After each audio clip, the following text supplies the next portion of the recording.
We're all going to die. All of us. What a circus. That alone should make us love each other, but it doesn't. We are terrorized and flattened by trivialities. We are eaten up by nothing. Charles Bukowski. And we are Red Weather Christians. I'm Steve. And I'm Jen. And we are expats living in Spain, trying to restore faith in humanity, one story at a time. On this season of Red Weather Christians, we'll be highlighting the feel-good stories that make us smile and remind us of the good in humanity. We hope that as you listen, you become more mindful of the good. And then if you don't see it, you do it. Or you be it.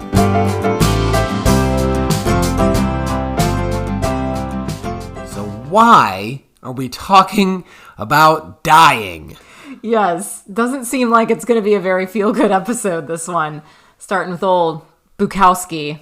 He's so pessimistic, that one. So, on a previous season, we talked about grief before. But we're coming back to it. We're coming back to it. Because, surprise, life continues, but so does death. Yes, you're going to experience grief. If you haven't already, you will. I promise. It's just part of life. So on today's episode, we wanted to focus on the good that can come from grief. Like good grief. Good grief! Charlie Brown? Yes. Steve was telling me that the title, Good Grief, was a Charlie Brown reference, and I was like, what? I don't know what that means. It's way old at this point. Oh well. Anyway, just to set things up here, death sucks. We know that. Death of a loved one is so difficult. Grieving is hard. It's a process, and people don't really know what to do with you when you're actively grieving. And grief, it never really goes away. So with that in mind, on today's episode, we are talking about grief, but we're talking about how it can actually be a good thing. And I guess I'll start. If you guys have been hanging around a while, or you know me personally, you know that I lost both my parents to cancer. That is what we talked about mostly on our other grief episode. And people's responses, or how they try to console you right when you're grieving about this. Oh, they're in a better place. Yeah, heaven just gained a couple of angels. And how that's very difficult and pandering. Right. So, it's hard to know what to do with people who are grieving or what to say. And recently I had a very traumatic thing happen in my family. I was talking to a therapist and I was asking her, like, well, what do I even say to my family? We have this shared traumatic experience. What do I even say? Like, how do we even talk? And she said something that was pretty simple, but pretty profound. And she said, you don't need to. You don't need to say anything. Just be together. And part of that is when you're together, you are proceeding with life. Because when you're together, you're alive. And you're doing that together. And so what's important in that little context from a therapist is that life continues and you're doing that together. Right. And that, so to give you a little bit more detail about what happened recently, it was my mom's first cousin. Her name was Betsy. Well, actually her name was Betty, but my mom... Her name was Elizabeth. Gives everybody nicknames. Like, if you knew my mom, like, it was never roast beef growing up. It was roast beast. I mean, just silly things. And I just never knew what the right words were. So, of course, she doesn't call Betsy her real name Betty. She calls her Betsy because it's like a nickname-ish. It's close, but not quite. Anyway, they were first cousins, but I grew up calling Betsy my aunt. And so Betsy married a guy named Chip, and I grew up as them being my aunt and uncle. Well, recently I got a missed call from my cousin in Tennessee, and I was like, oh my gosh, what? Someone died, because he does not call me ever. He would text me or whatever, but he would not call. And just to put in here, we do expect people to die eventually. Right. So we're thinking, oh my gosh, who died? Yeah. There are old people that live there in the Tennessee family. Right. It could have been anyone in any circumstance, pretty much. Or just maybe someone got sick or there was an accident or something, maybe not death, but something big, something bad. So that's what I was expecting.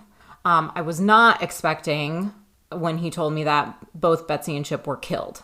And the normal thing, I don't even know why this is normal, but it has happened since trying to replay this conversation. It's like Jen comes back from the car where she was talking, and it's like, not insensitively, but like, who died? And she says, both Betsy and Chip. I'm like, car accident? Yeah. No. Murder? I was like, a gun? No. It just kept getting worse. Not like a gun isn't bad, but it's almost like if they were murdered, I guess you just think, well, it was a gun and it was fast. And I don't know. Like, what do you think? There's no like formula for this. And so I'm very emotional right now. And so when my cousin told me that it was with a knife by a guy that they knew, who, they considered to be a friend, who they had just taken, out for a meal. He was very, very mentally unstable. I didn't know how to respond. We recently talked about slowing down, about doing something even if it's going to take a long time. And sometimes with an event like this, you want to hurry up and get through grieving. You want to get this over with, but you can't. Because even as we sit here and Jen's processing it all over again, you realize it's going to take a long time. You don't just get over people not being in your life anymore. Right. And, when things like this happen, which they will, maybe not as traumatic of an experience, and I hope nobody experiences something like this, but your body and your mind start taking on a will of their own. Like you don't have control anymore. You are just, it's like you're reacting. And I know that the first reaction to something like this, when it's a traumatic event, is shock. And that will last for however long it does. And then it'll turn into grief. And then that will last, probably for the rest of my life to an extent. So what is the good here as I'm crying? I think we like to live a life where we are in control of our emotions. And I think that it is good for us sometimes to let go of that. Obviously, as I'm doing right now, which is a little embarrassing for me and vulnerable, but oh well, screw it. It's good to process in whatever form, pretty much, that happens.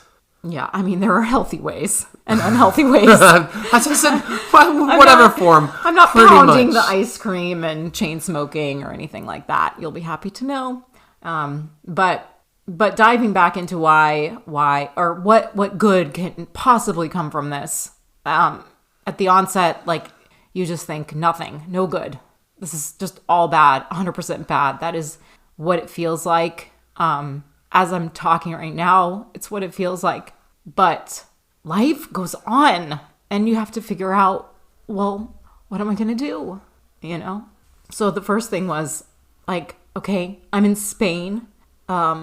This funeral is going to be in Tennessee, and I'm just like in total shock and a mess.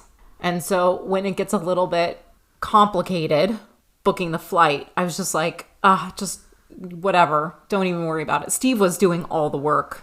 He was at the computer. He was on the phone with the airlines. And I was just like, a pile of mess. And I was like, it's not going to work. It's fine. Like, people will understand why I can't come. I live in Spain. It's fine. And Steve was like, no, it's happening. We're going to get you out there. Part of this was we were unable to see Chip and Betsy in the last 4 years, basically since we had moved abroad. Because with the onset of COVID, they didn't want us coming around because we could potentially be bringing COVID to them. Well, we had just had COVID, and it was just it was bad timing when we were in Tennessee that summer because we had just been sick, and they were just being very cautious because, they were older and they wanted to do the right thing. And so we completely respected that. But we didn't get to see them that summer. And then we weren't out to Tennessee the next summer we went through Virginia instead. Anyway, so the whole plan was this summer we were going to see them. We were going out for a wedding. Anyway, in Tennessee, we were going to see them. And it just felt cruel. So, as for me, I didn't have the same grief experience as Jen in this case. And I don't want to equate what I experienced that I'm about to talk about equally. In any way, shape, or form. But to realize that we as humans attach ourselves to things and love things in this world. And to respect any kind of grief that you're going through and not like rate it, like not be like, oh, well, that doesn't rate as high as my type of grief or whatever. Like grief is grief. Sure, but I do look down on my children for grieving over like dropping a piece of ice cream. Or the dead lizard that they found on the driveway in Florida. Or a piece of cardboard that I decided to recycle. Yes. Okay. Anyway, back in 2019, we had to put down our dog, Rocky. This was our first dog together as a couple. He was neurotic and lovable and beautiful and possibly dangerous to kids. So when it came to the decision that we needed to put him down, that was already tough because we couldn't do it as quickly as it would have been convenient for us. We had to wait, and we had to know that the end was coming for him. And eventually I drove him to the vet one last time. I have a video of him in the passenger seat that I don't really like to watch. I was there with him in the end, and I barely made it into my car before weeping. Yeah, it was sad. It was really sad. It was our baby, like we had him before we had kids. So it was really tough. And so for some of us, that's what we have in this world. We have a dog, or we have a pet, or we have something else, hopefully living, animate, but we have something that we care about. And when it's taken from us, or when we have to let it go, it hurts. For me, I wrote about that experience, and it helped. I don't really like to read it, but I did it. And that was a process. So going back to trauma specifically, and looking at the good that can come from trauma, because not really much can. I think you have to really work to find the good in trauma specifically over grief. But trauma can be a reminder of the importance of being mindful in our mental and physical states. So I'm going to start with a quote from this guy named Bessel van der Kolk. He is the author of The Body Keeps the Score, Brain, Mind, and Body in the Healing of Trauma. And he says, trauma victims cannot recover until they become familiar with and befriend the sensations in their bodies. Being frightened means that you live in a body that is always on guard. Angry people live in angry bodies. The bodies of child abuse victims are tense and defensive until they find a way to relax and feel safe. In order to change, people need to become aware of their sensations and the way that their bodies interact with the world around them. Physical self-awareness is the first step in releasing the tyranny of the past. First and foremost, if you have experienced trauma, I recommend that you talk to a trauma specialist, not just a therapist, not just a counselor, but someone specifically trained in trauma. It is different than grief, and you need someone different to talk to about it. When I spoke to someone very shortly after the events happened, she told me some really interesting things, and she basically told me, Jen, what you're experiencing is PTSD to an extent. It's called secondary PTSD. And I never would have thought of that. And it's crazy to think of that, but it was true. And so she said, you're going to find some similarities there that you need to be aware of. Another thing she told me that I thought was interesting is that you're going to be easily dehydrated because when you cry, and I mean, it makes sense. You're crying, tears are coming out of your body, but it dehydrates you. So you need to make sure you're drinking more water. You need to make sure that you're sleeping as much as you can. It's harder to sleep and all of these things. But so my first recommendation is to talk to a trauma therapist specifically. And mental health is a real thing. If we're not keeping score at this point, all the people who are naysayers, they have probably eventually lost someone to mental health issues. So wake up. This is a good thing that we can become aware of in our own selves and then allow other people to experience too. It's part of a healing process to feel safe. And to feel safe, we need to surround ourselves with people we trust, people who care about us, who love us. Friendship and love aren't things you can get from the pharmacy. Right. And when Steve made it a priority to get me a ticket to Tennessee from Spain, he was acknowledging that, even though I couldn't at the time. I could not process that, but he could. And so he did that for me. And I'm really thankful because I was able to be with my family. And even though the circumstances were the absolute worst, I was thankful to be with family. And I was thankful to be able to give hugs. And I was thankful to be able to have shared grief with them and be together with them and be able to tell the people who were there that I love you. It was the best that I could do. And in the same situation, my mom and my sister and my sister-in-law drove to Tennessee to be there for Jen. Yeah. And they knew Betsy and Chip, but I think they were doing it mostly to support me, which, oh, what a gift. I mean, that when you show up for people, you show them that you care. It's easy to say like, oh, well, let me know if you need anything or. First and foremost, show up. Yeah. Just be there.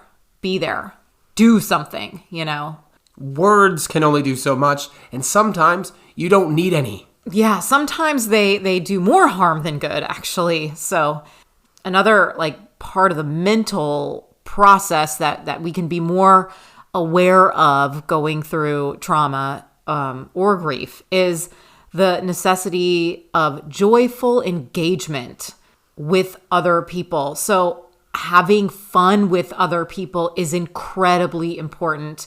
And I was in Tennessee for just this awful turn of events. But somehow through that, I still found myself laughing with my family, telling funny stories about Betsy and Chip. And that was great. It was sad and great at the same time. The morning after the funeral, we had a cousin's breakfast. A bunch of my cousins and I got together and we went out to eat. And it was lovely. Horrible circumstances, but finding joyful engagement even through that. Another important process that we can be reminded of through trauma and grief is the need for physical movement, like actually being active, making your body move, sweating, exercising.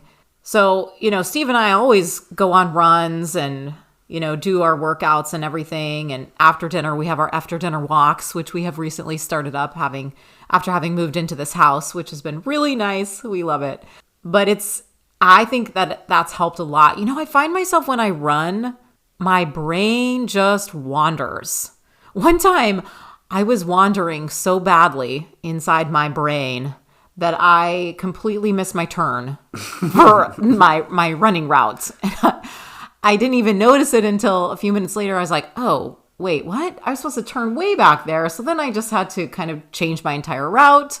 I ended up running longer, but anyway, giving your brain space to wander, I think, is great. And doing physical activity is a time to let your brain have space to wander. Probably more so something lower key, like a walk. I was going on a very slow jog, so that's probably why. But these are good opportunities to let our brains rest. It's ironic almost that you make your body work in order to make your mind rest, but I think that's just the way that it works sometimes. If I had to guess things, because I haven't read or researched this very much, the physical activity would force you to feel alive or feel something other than what's in your head and inside your body and kind of the dark feelings. You just have to feel something else to still be alive. Right. I like that. Let's go with it. Another element of the physical is playing. And I thought this was really interesting when I was doing research for this episode that it's important for us to play. We think of this as for kids or whatever, but think about how do you play in your adult life? And I was trying to think of it. I'm like, oh, well, man, how do I play? What do I do? We talked about playing paddle on the other episode, and I do enjoy that. I do enjoy. I've played it once. But that was really fun for me, and that was playing and being competitive. Well, Jen had asked me, Steve, what ways do we play? I mean, we're adults now. What do we play? I'm like, Jen, I play video games. I play chess on my phone. I play ping pong with the kids. I play silly games. I know we didn't want to count playing Uno with the boys as play for us, because that sometimes is a task. Yeah. It's like, I don't know, what's wrong with you? I play all the time. Yeah, Steve has a lot of ways that he plays. I'm like, I don't have that. I play when I walk around on the tiles on the floor because I only want to move like a knight in chess. Oh my gosh. This is my husband. No, I was thinking about it. I'm like, I don't have too many things that I do, but I did come up with a couple of things that I enjoy other than the one time I played paddle. I enjoy playing the piano for fun. Occasionally, I do enjoy that, and singing. And then where do you sing, Jen? But then I was getting there. Then when it comes to singing, I have discovered that in our stairwell in our house here, it's very echoey, and the acoustics for singing, my gosh, they're so good. So when I am listening to my music and doing whatever, like cleaning the kitchen or whatever, and a really good song comes on, I have to stop what I'm doing, and I have to go into the stairwell, and I have to sing along. And then sometimes it's so good, I have to pause my music, look up the karaoke version of that song, and then sing it again all by myself. This has happened. And then I tell Steve, you have to learn this song on the guitar so you can play the guitar, and I can go sit in the stairwell and I can sing. Oh, and you have to play it just like this professional person who does it. I might be critical, yes. And no exceptions. Get it perfect or don't do it at all. See how much fun that is when we play together? Fun, yeah. Steve really appreciates that I'm a perfectionist. He loves it so much. So, all that to say, trauma, it's not something you want to deal with in your life. I hope you don't have to deal with it in your life. But if you do, it can actually help us get to know ourselves, our minds, and our bodies better. So I'm going to use that. I'm going to have that as my takeaway here. I'm going to try my best to be more aware of these things that I'm dealing with in my body and in my mind. And for grief as well. It's just that there is a difference. We're going to move on here to talking specifically about shared grief and how that can be a good thing. So when I went out to Tennessee, I saw people I hadn't seen in years. And I have to say, if it meant that I didn't see them and Betsy and Chip were still alive, I would take that option. So it wasn't like, oh, well, it was just so great. No, I want Betsy and Chip to be alive, but they're not. And so because of that, I'm going to take whatever good I can get. Being with family was good. There was no other option. And so I took what I could get, and reconnecting and giving hugs and having that physical touch with my family, with my loved ones, was a good thing. So if we take a moment, we go back to the quote we started this episode with. We're all going to die. All of us. What a circus. That alone should make us love each other, but it doesn't. Why? Why does it take a funeral to bring family back together? Well, we realize it doesn't always do that because the Tennessee family does get together. Right. With the Tennessee family. We're just not there. Yeah. So, and we're going out this summer for a wedding. So, it's like weddings and funerals. That's what people get together for oftentimes. But why is it limited to that, That's tough. And gosh, one of the things that kept coming up at the service for Betsy and Chip was that family first, we need to make it more of a priority to be together, to see each other. That's what they loved. They put family first. And that was a big takeaway, is that we need to initiate more.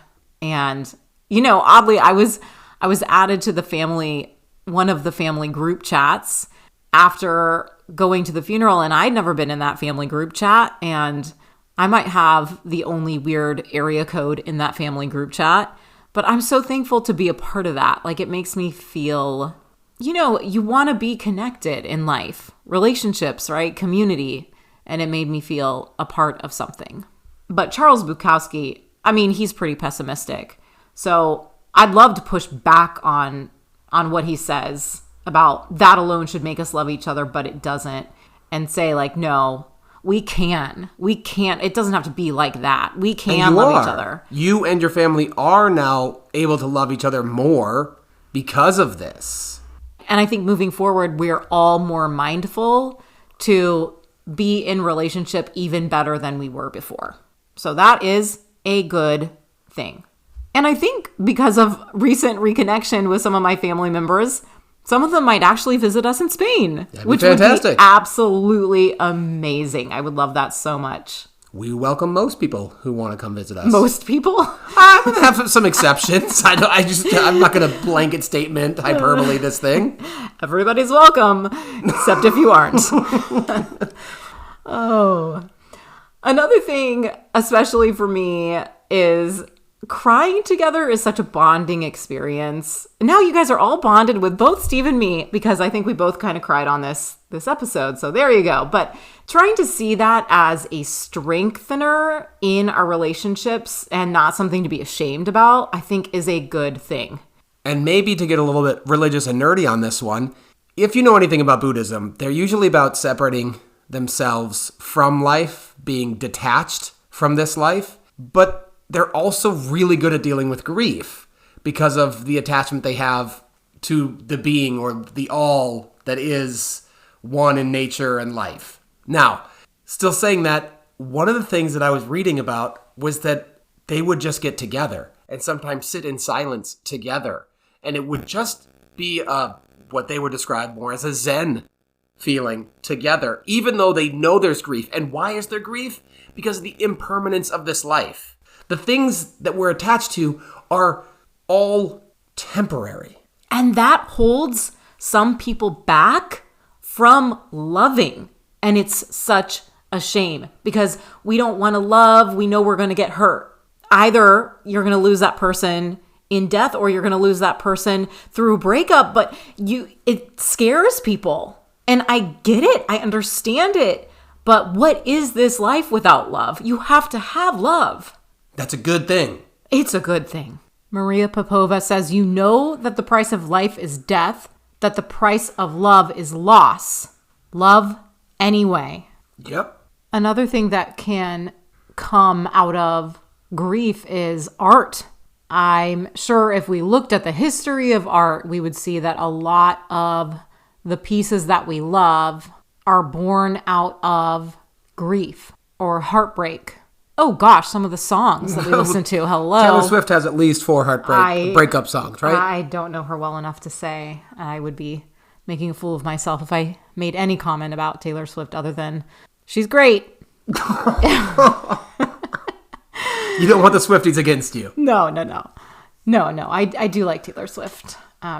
So I know Steve mentioned he wrote about his experience with our dog Rocky, and I definitely write about my issues in life, my heartbreak in life, my grief, and it is definitely a way to cope.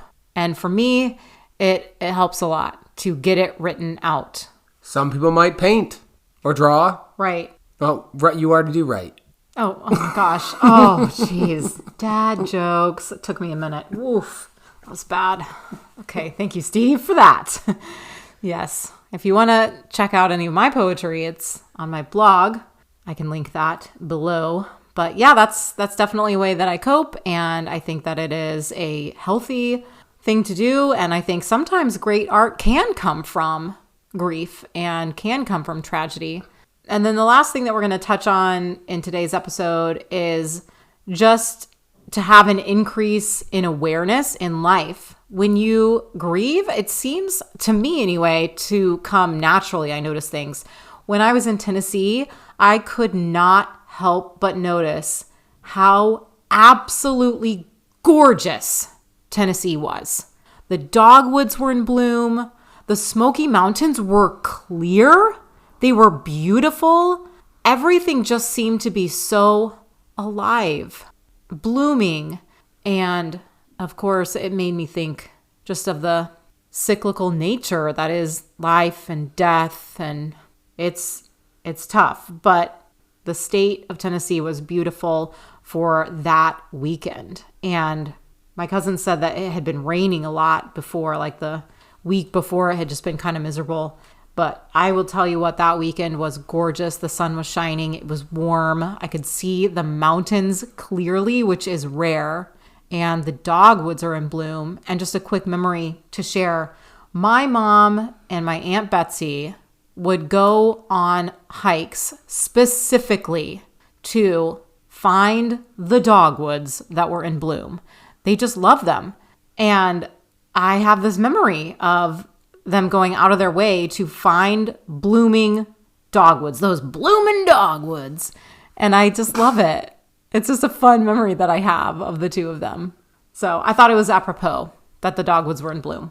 Awe is all around us. We just need to know where to look for it. The more we practice awe, it seems the richer it gets. That's from... Yeah, I don't know how to pronounce that. Dasher Keitner. Dasher, D-A-C-H-E-R.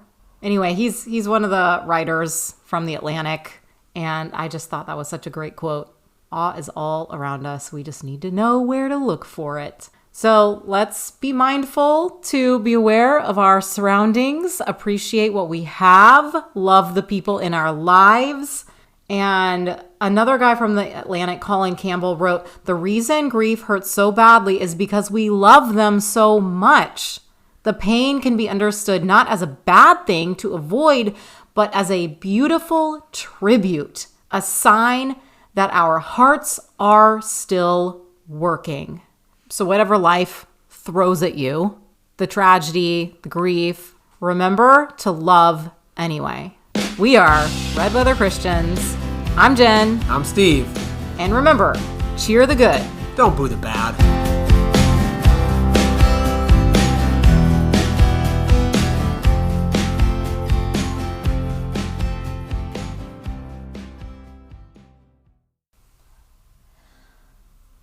When all your hopes are shattered and you feel like your soul is a sea, your dreams don't seem to matter, your heart is bruised and battered, you can't feel anything. Love anyway, love anyway. When your world has gone to hell, no story left to tell. Love anyway.